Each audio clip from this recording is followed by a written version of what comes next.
It's time for Real Estate 101 with the Karey Brown team from Realty Executives Preferred Advisors. Good Sunday morning to you. This is Karey Brown, broker owner of Realty Executives Preferred Advisors, and you're listening to Real Estate 101. About a year ago, I had Officer Heaven and Officer Bell on the show to talk about the OK program, which is a really great program that the police department is doing. And so today, Officer Bell is here with Manuel, who has actually participated in the OK program, and we're going to do an update. So, Officer Bell, tell me what all has transpired over this last year. Yeah, good morning. It's been about since January 20th when we brought the program here to Topeka, Kansas. And the amount of success that we've had has been pretty good considering the amount of time that we've been here. And so just a quick update. We finished the school year with 73 boys in the program last year, which is a pretty good number considering the limited amount of time that we had. And we were able to actually get funding from a local business so I could feed the boys on weekends. I think that was a point of contention the last time I was here. And since then, we've partnered with the Topeka Rescue Mission, and they'll be providing food for us on the weekend so we can feed the boys to give them a safe place they can come to and know that they're loved and appreciated there, and we can definitely keep building into these boys. So we probably should elaborate what the OK program is since it's been about a year. So go into what it is first before we hear from Emmanuel. Yeah, absolutely. The OK program is a mentorship program for African-American boys, and the mentors are African-American men who want to come back and give to the community. You know, we always have people who ask, okay, well, why can't other people be mentors? And we're not saying that they can't. Some of the best mentors that I've ever had in my life personally have been white mentors, Hispanic mentors. But the fact of the matter is we have some pretty alarming statistics in this particular demographic, and we feel that the best people to come from to help fix that would be us as African-American men, and especially African-American police officers. We really want to bridge the gap in the community when we're having some of these issues. So that's why it's really important for me to partner with the community and for us to come together as a community to help our boys and get them to go in the right direction. So that's what our goal is to make sure our boys are being loved and taken care of, and make sure that we're giving them tools to handle life issues that a lot of them may not have, especially given the fact that 75% of black households are ran by a single woman. So that means a lot of these boys don't have a positive male role model at home, and we want to fill that gap and give them positive male role models that they can come and be around. So this program started in Washington, D.C., correct? It actually started in Rancho Cordova, California. I was way off. No, it's okay. And since then, it has spread to multiple states, including Washington. So that may be where the confusion comes a little bit. But, yeah, it actually started in 1990 in California, and it's been spreading since then. And we are one of 12 chapters now. Wow. And so the one in California, I was at the police department whenever he spoke. That one's been around for quite some time, and they've actually seen the mentees come back to be the mentors. Absolutely. And that's the biggest reason why this program is actually spreading, is because a boy who was in the program in 1996 became a millionaire and is funding the rest of the program to spread. So, there's not a lot of programs in the United States that have success stories like this. So it's something that's really awesome to see. And especially for the African-American community, when so much negativity kind of comes out of it. You're watching the news, you hear about Chicago and things like that. But there really is positive stuff going on, and there's positive programs that we can prop up and give more credence to.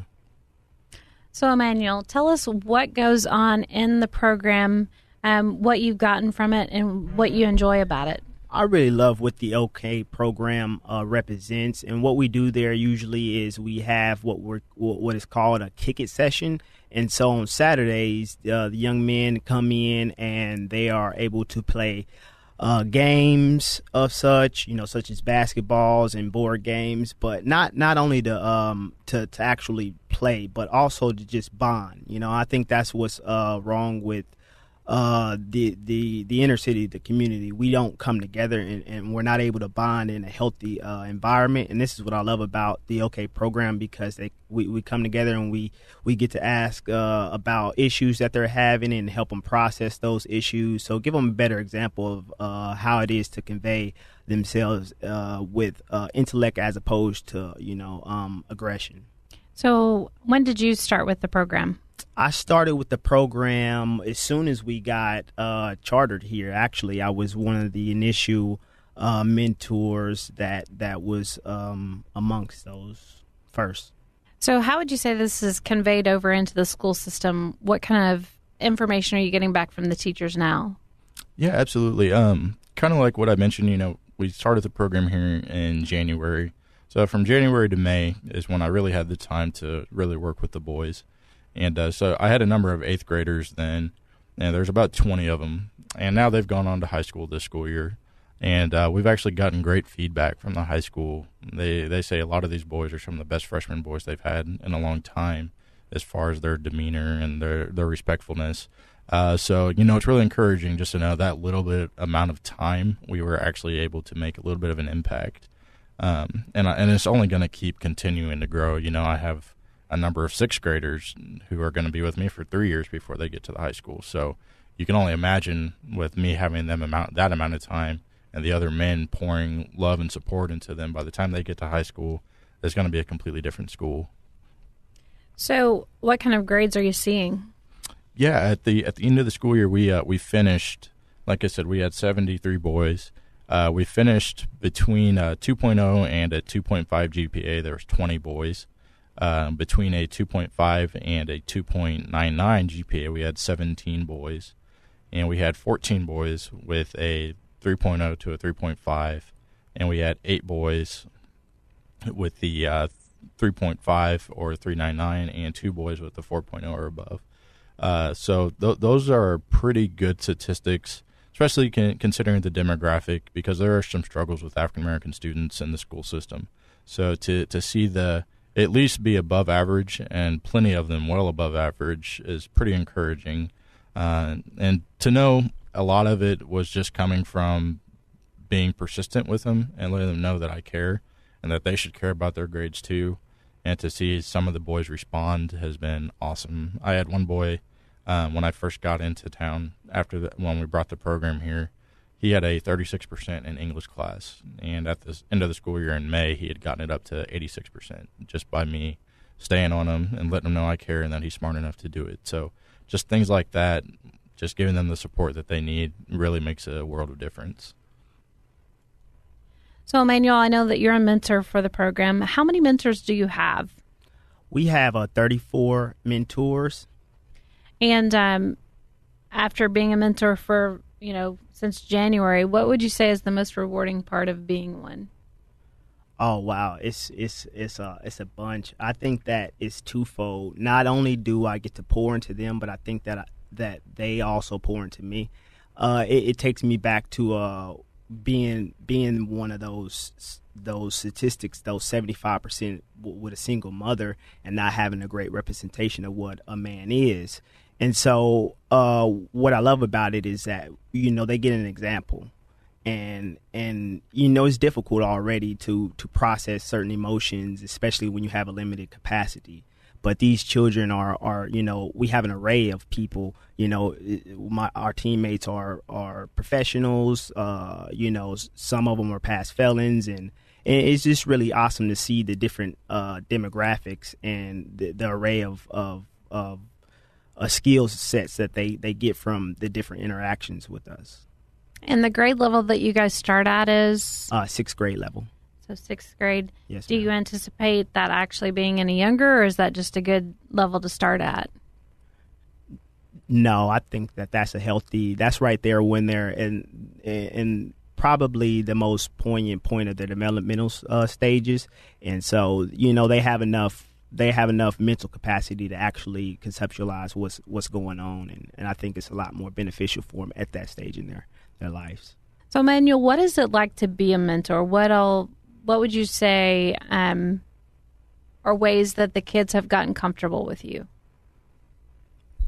I would say that I've been most successful with my mentorship by just being myself, being human, letting them know that I do make mistakes, have made mistakes in the past, and don't plan on, but I'm sure I'm going to make some in the future as well. And just try to help them process some of the things that they go through on a daily basis. I frequent HP, which is Highland Park High School.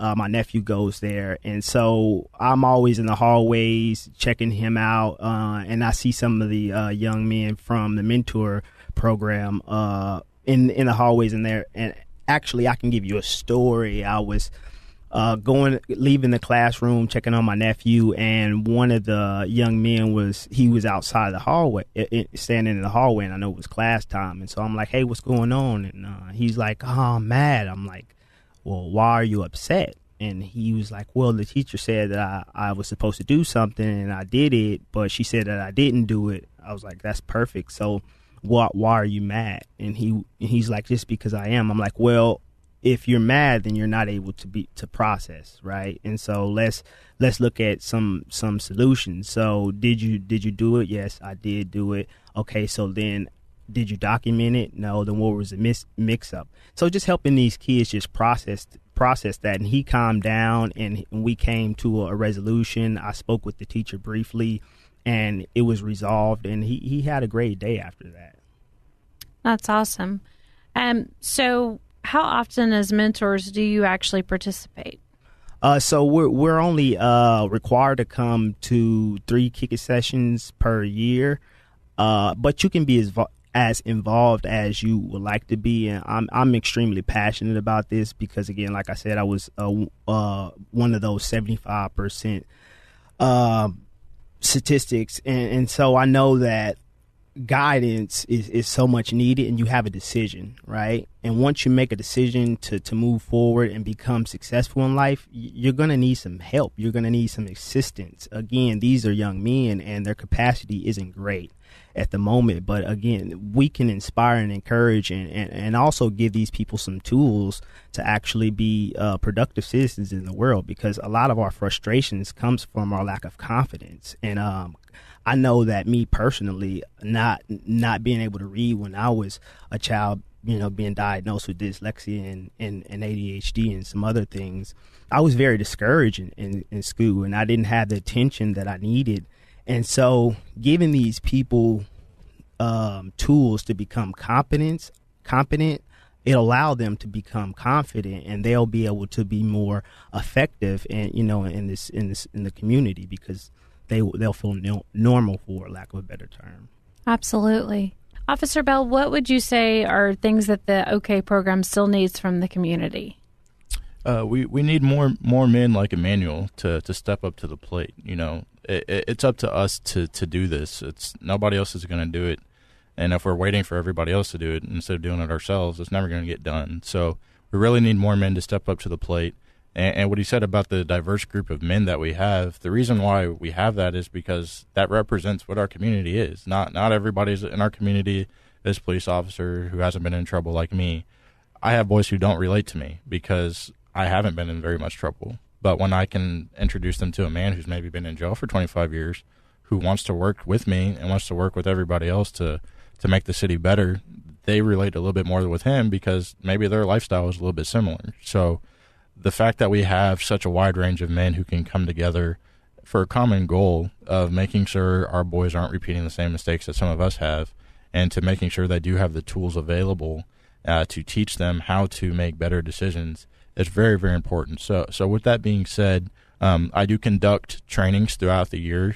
My mentors do have to be trained. Training takes about 2 hours. And the best way to get a hold of me for that is at 785-969-0602, and I will be able to give you any upcoming training date. And then once you're trained, like Emmanuel said, the only commitment I need is 3 Saturdays the whole school year. And to put that in perspective, a kick-it session takes about 4 hours. There's 8,760 hours in a year. So if you can't give me 12 hours out of the year, I mean, that's kind of a problem. That 12 hours can make a world of difference for a lot of these boys. That 12 hours may be the difference between them sitting in a jail cell and them graduating as valedictorian. It really is. It's that important. And other than that is just the financial support. One of the main components of the OK program is rewarding the boys for good behavior. A lot of them come from low-income areas, and not saying that every kid needs an allowance or anything like that, but they don't get a lot of opportunity to do things that we take for granted, like go to the movies or go to the bowling alley. So when I'm able to reward them at the end of the grading period for staying out of trouble and for having good grades, we're reinforcing that hard work actually pays off and you can get something for it. So any financial support that we can get is fantastic. So the best way to do that would be to go to okprogram.org and click on chapters and donations. And under donations, there should be a drop-down box where you can donate to the Topeka chapter, and you'll be able to give us money to help us fund trips and things like that. So we'll be back after this commercial break. Thanks for listening to Real Estate 101, and I'll be back with Officer Bell and Manuel to talk more about the OK program. Southwest Topeka has a good neighbor. State Farm agent Jim Garrison, now at 29th and Urish. If your current insurance situation has you going around in circles, get off the roundabout and stop in and meet Jim and his wonderfully efficient staff. Let Jim Garrison give you a quote and make the Garrison comparison. He's confident that with State Farm's competitive rates, the right coverage, and his unmatched service, you'll want to make him your new insurance agent. Like a good neighbor, State Farm is there, and Jim Garrison is there for you, northeast of the roundabout at 29th and Urish. Thanks for joining us again. This is Karey Brown, broker owner of Realty Executives Preferred Advisors, and you're listening to Real Estate 101. So I'm back with Officer Bell and Manuel, and we're going to talk a little bit more about the OK program. Just a quick refresher in case people missed the first half. What is the OK program? The OK program is a mentorship program for African American boys from African American men, mentoring them. And that starts at 6th grade and goes through high school? Yep, 6th grade all the way up to high school. We start off at Eisenhower Middle School, and that school is a feeder school to Highland Park High School. So I'll have the boys from 6th grade all the way up to being a senior and graduating from Highland Park. And do they have to be at that school to be a participant? They have to be at the school to participate in me monitoring their grades and things like that. But our Saturday kick-it sessions that are from 10 to 2, they're open to any school. Okay. And so is there any kind of cap to the program at all? Nope, it's unlimited. If it was up to me, every African-American boy in either school would be in the program. So let's talk about the backgrounds, the diversity of your mentors in the program right now. Yeah, I had alluded to that a little bit earlier about the diverse group of men that we have. The only requirement that we have for our mentors is that they cannot be on federal probation or have any felonies against kids. And some people kind of look at you weird, like, why that's pretty lax. The reason being is because the demographic that we're dealing with as African-American males, they have some alarming statistics. I think it's something like 6 out of 10 black men are slated to go to prison in their lifetime. So if I was to discriminate just because you've been to jail one time, we're not going to have a whole lot of men who can come back and mentor the boys. And the fact of the matter is, a lot of times the men who've actually been to jail and seen the other side are the ones who are advocating for change the most. They're a lot of times the best mentors because they've been there, they've changed their life, they knew what it took to get better and to change. So it's a good group of men and a good mix to have, some of us who've been successful from day one, not saying that we didn't make mistakes, but some of us, who've stayed out of trouble, so we can tell boys how to stay out of trouble. But then you have some men who have been, and they can teach the boys why you should and how they got to the point where now they are staying out of it. So it's just a good mix of men to have, and it's a good range of people to be able to pour into the boys. So they have it from a lot of different angles and different perspectives. So they can't say, well, Officer Bell, you've never been in trouble. Like, okay, well, that's true. But Mr. Johnson has, and he can tell you how and why you should stop doing what you're doing. So when it comes to the kids and going up through the program, what all are you guys helping them do? Like, for instance, whenever they start driving or, up through enrollment for college, how involved do you get? We are very involved. We actually have a curriculum, and I didn't go off the curriculum too much when we were starting the kick-it sessions because due to funding, we started the kick-it sessions pretty late in the school year, so I didn't want to go through the latter half of the curriculum. But we actually have a curriculum that weekly we will actually go over certain things. We'll go over, jobs. We'll go over taxes. We'll go over how to even balance a checkbook and things like that. We'll be giving these boys a lot of life lessons every week and talk to them about a lot of these issues. But for me personally, I know when I was 12 years old or even 13, I wasn't really worried too much about it. And not saying that we shouldn't focus on it, but it's really for the 16, 17, and 18-year-olds that I really, really start to harp on it with those guys. And, just things as simply as me and Manuel, we actually took 3 boys to Kansas City to a Chiefs game on Thursday. And some of the boys didn't even have their driver's license, and they're approaching 18 years old. So, just telling them and trying to show them, that's really important to get, something that you should probably have. So we talked about and we planned on how we were going to help them achieve that. So just things like that, and talking to them about jobs and about their future and about college. It's amazing how many kids don't even have the wherewithal to even really think about college. But and it makes sense, though. A lot of these kids, their parents didn't go to college, so it's not something that they ever really think about. But getting them to change their mindset about college, and more so, what I like to talk to them about is trades now, because a lot of trades are getting forgotten about. Your welding, your carpeting, and things like that. Things like that are what I want them to start really, really thinking about, because that's the quickest way out of poverty. And that's the big demographic that we deal with is, some of these kids are growing up in deplorable conditions. And the only way that they're going to change it is by making that change within themselves. And we're going to have a lot of first-generation college graduates from this program. I can guarantee you that. And I know just by doing the show, I've learned a whole lot about different entities here in town. Like housing and credit counseling would be great for a lot of them to understand how to budget, how to get grants for different loan products, just all kinds of different things that they need to know as far as finances in general to help them whenever they do start earning money, how to build credit, how to budget for life expenses, because I know that it can be overwhelming for anybody. We go into great detail as far as with clients to help them pick an appropriate home price, because you're typically pre-approved for up to 3 times what you really truly should be spending. And how to live on that budget so that you're not living outside your means, because that can also be what perpetuates into things that they shouldn't be doing.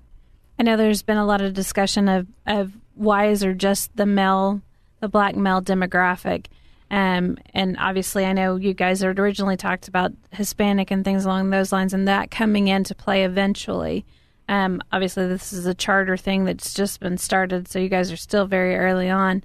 But I can certainly see how by getting males to understand what their responsibility in the community is, that they will probably not participate in that behavior.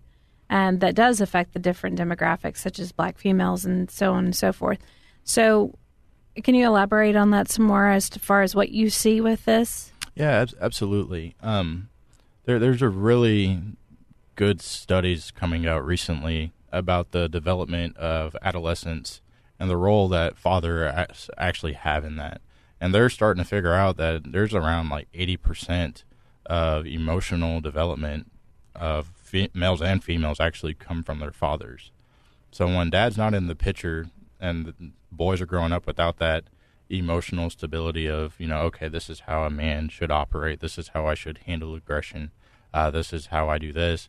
And on the flip side of that, even girls, when girls don't actually see how they should be treated by a man who actually loves them and supports them and cares about them, then they get the wrong image of it too. And that's why, as a police officer, I deal with tons of domestic violence reports, because when you don't actually have that model of, okay, this is what a man should look like, this is how he should be treating me, that's when you see these women jump into bad relationship after bad relationship. And that's when you see these boys too grow up to be men who don't know how to foster a loving and caring relationship, because they didn't have an example from it at home. So I mean, honestly, for me, this is a call to action for men to step back up to the plate. It's up to us to get our households back in order. These women can't do it alone. We're leaving a lot of single mothers And it's such a hard job. It's hard for two parents, and then alone for just mom alone, who's probably working 3 jobs and struggling. So even though when she wants to be around, she can't. It's got to be up to us to step back up to the plate and to make sure that we're getting back on the right path. And you're going to definitely start seeing some of these statistics drop just because of that, just because of us being involved again and us being there for our wives and for the mothers of our children. So they're not having to be raised by grandmas and aunts and things like that. And they're not having to be raised by, other people besides their biological parents. It has to be us who's doing this again. And that's a lot of reasons, in my opinion, why you see so many issues with gang members. When they don't have, they're already going to have that anger anyways of not knowing who their father is or their father not being involved. There's a lot of anger that comes with that in general. But when the only emotional support or the emotional model that you have is from your mother, it's a little bit of a different emotional makeup than what comes from a man. So that's why you see a lot of misplaced aggression from them, and that's why you see a lot of people in Chicago in particular. You got kids being killed over a pair of Jordans and things like that. That emotional anger and uncontrollability, that just shouldn't happen. And when you have 2 good parents at home, that very rarely does. So it's really got to be us to step back up to the plate, and we got to help our women out and stop leaving them behind with our kids. We have to be accountable and be the best fathers we can be, because it has a lifetime and a generational implications if you don't. And I would imagine that they're looking for what is really a false sense of family. By getting into gangs, they see that as being their support system, and it's actually a negative support system. Whereas if you don't perform in the way I tell you to, I'm going to kill you. And versus having that structure of family and the love and understanding of having both parents and a family unit, what that feels like to actually know what a healthy love and a healthy support system looks like. So one more time, what would be the thing that you would ask for from the community? What do you need most? The biggest thing we need for communities, just like I said, I want to really reinforce the good behavior from the boys. So at the end of every grading period, which is every 4 months, we will reward the boys who've stayed out of trouble and have good grades. We'll reward them with the trip. It could be as simple as going to a bowling alley or things like that. So we really need the financial support. So any type of donation financially that you can make at okprogram.org, and under donations, choose the Topeka chapter drop down. Any financial donation you can make will go a long way for us. And other than that, I really, really need men to help me mentor these boys. So please contact me at 969-0602, and I can let you know when our next training date will be. And just to reiterate, training takes about 2 hours. And as far as the boys are concerned, 6th grade through high school? Yes, ma'am. Yep, 12 years old all the way up till 18 is our demographic that we're working with. Okay. And they don't just have to be in the Highland Park School District. They could be coming from anywhere? Yeah, to attend the Kick It sessions on Saturdays, they can come from any school district to attend the Kick It sessions. Okay. And again, how do they get a hold of you if they need you? 969-0602. And if you're looking to buy or sell, give us a call at 785-213-5188. You can check out our website. It is the most comprehensive place to find homes anywhere from the Kansas City area all the way out west to Junction City, up north to the Hiawatha area, and even down below Emporia. It's nekansashomes.com. And if you would like to, you can also email us at preferredadvisorsteam@gmail.com. Thanks for listening to Real Estate 101. Thank you for listening to Real Estate 101 with the Karey Brown team from Realty Executives Preferred Advisors. Tune in again next Sunday at 11 o'clock for Real Estate 101.